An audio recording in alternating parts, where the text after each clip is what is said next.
got initially inspired to play the guitar by one of my sister's boyfriends that used to come over the house and play, and I just remember him playing at the kitchen table, and he would sit there and just play, you know, all these songs on the guitar, just be ripping, you know, blues, and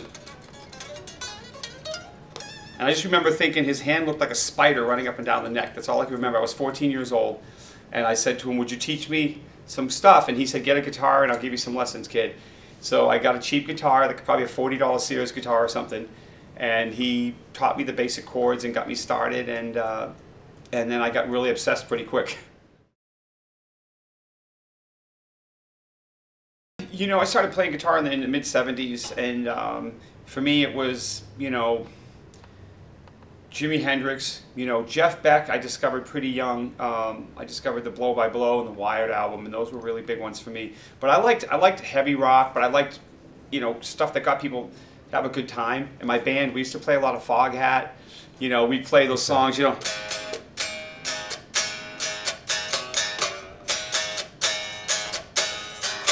You know, whatever got the chicks on the dance floor.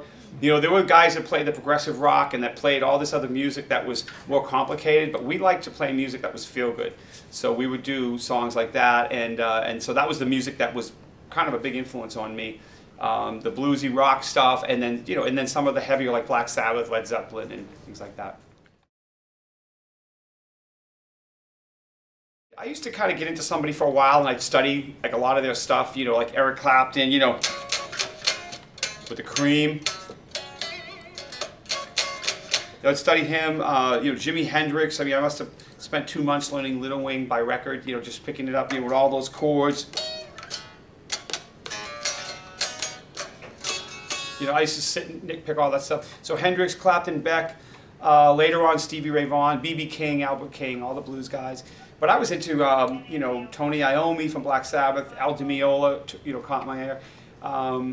And those are a lot of the early guys for me, and then later on, of course, you know, Steve Vai came along and these other crazy guitar players. I'm more of an old school guy. I listen to a lot of older records, a lot of blues albums, and, you know, stuff like Gary Moore, things like that. And I'm always so busy, either recording an album, producing an album, touring on an album, trying to sell an album, that I don't get to listen to other albums. But I do get a lot of CDs handed to me on the road from young bands and musicians, and I actually listen to them all. I kind of take them in the car and I drive around and I check them out.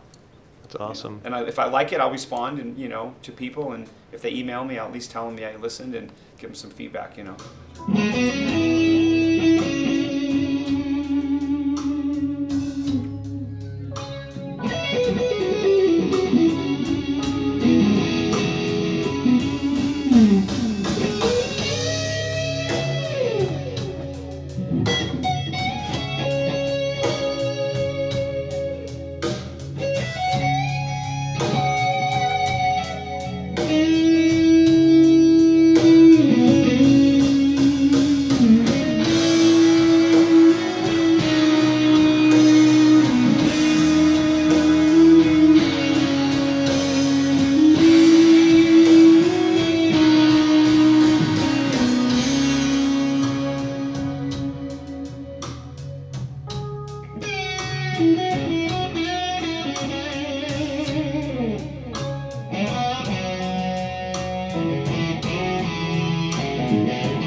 Actually, the Gibson Les Paul was my first real professional guitar. I bought one when I was 14 in 1974. I still have it.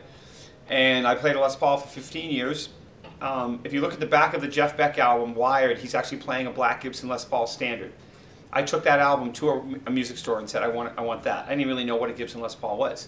And I bought it for very cheap.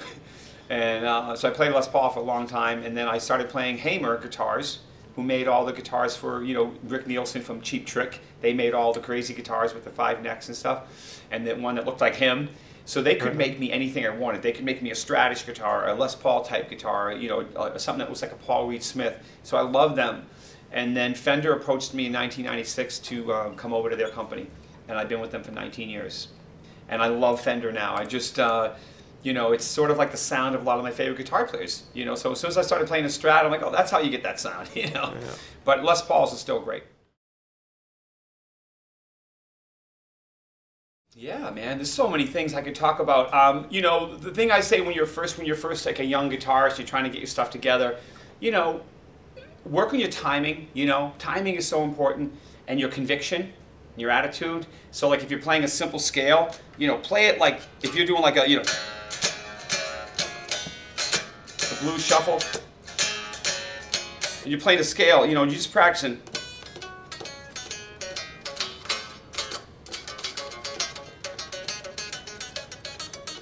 Kind of pick hard at first, like a little overly hard, so you really get that attack between the strings, even if you're playing slow. Make a good connection with the string, because you want to make your mistakes real big, because that way you'll really notice where you're making a mistake, and that'll help your hands to get in time. And then as you play more, you can lighten up. You don't have to always play really hard, and your fingers will feel more connected. The other thing I talk a lot about is tapping your foot when you play. Most guitar players don't tap their feet. So if you can tap your foot when you're playing, just keep that pulse. Even if you're doing like, you know, could be, you know,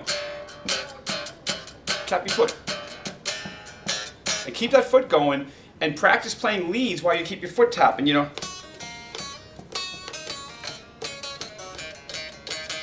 And when you're not playing, keep your foot going, because that's going to help you to really keep your timing in the attitude of where you're going with the music, and practice different rhythms and break it up.